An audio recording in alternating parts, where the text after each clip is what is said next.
We've also spent a bit of time working with some technical experts. In the planning of that, how some of those fit into some of these golden rules? Resources, we need to talk about the internet, we are talking about television, radio. Looking at some of the areas that we needed to be aware of in relation to media relations, making a splash in relation to running a campaign and running spectacles.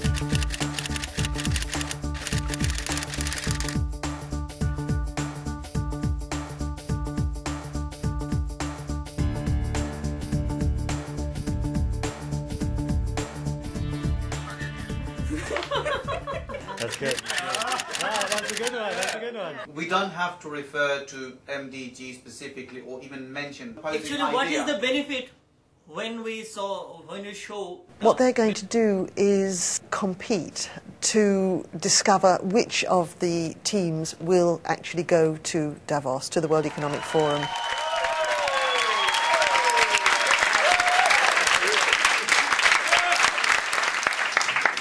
Welcome Team 1, your time starts now.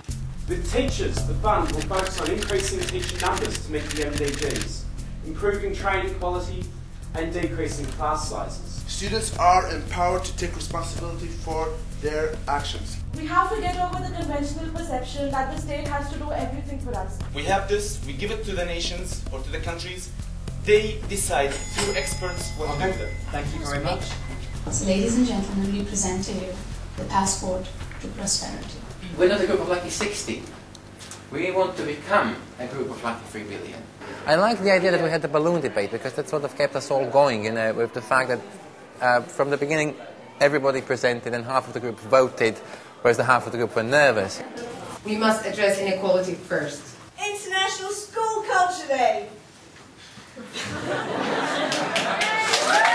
I'm just astonished by the sheer energy of these young people. You've had people who've been here for 4 days working together for the first time as teams and then coming to an event where they spend a whole morning explaining their key ideas that they really hold very, very strongly. From Northern Ireland to Like Action, and we've got I'm afraid your time is up, so thank you.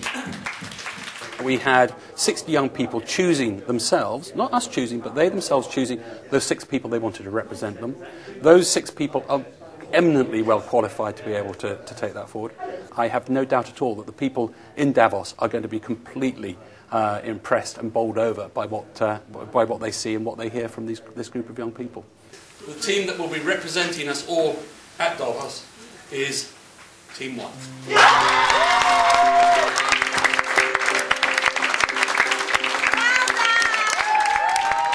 It's not just the people that are going to Davos, but it's really all the young people that are in this generation. That's what we're all here for, It's not for the competition, it wasn't for anything, but all the process of hard work and exchange of ideas and getting people to notice us. I think that was the most important thing, and it was a very inspirational moment for me. So.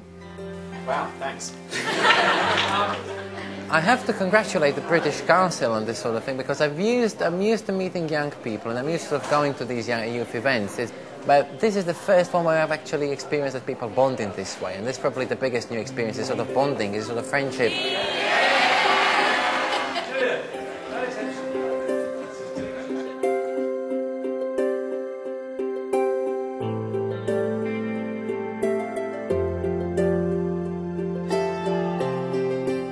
First of all, I'd like to commend the World Economic Forum for introducing young people and bringing them into the conversation.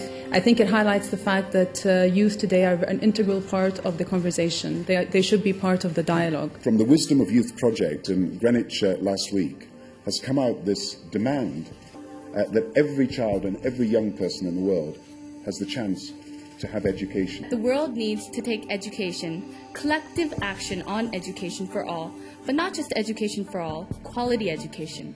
This means investing much more in teachers, who are the foundation of any education system. And so we challenge the world leaders here today and those of us here in the room to establish a global fund for education.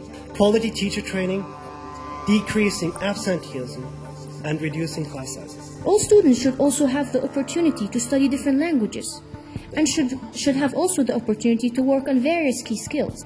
And if we don't recognise in the advanced industrial countries that if we do not make the effort to build this partnership to provide education, and that's why it's a strategic issue, then we will pay a very heavy price. We ask you, the world's leaders, to give your personal commitment in making this happen. Thank you.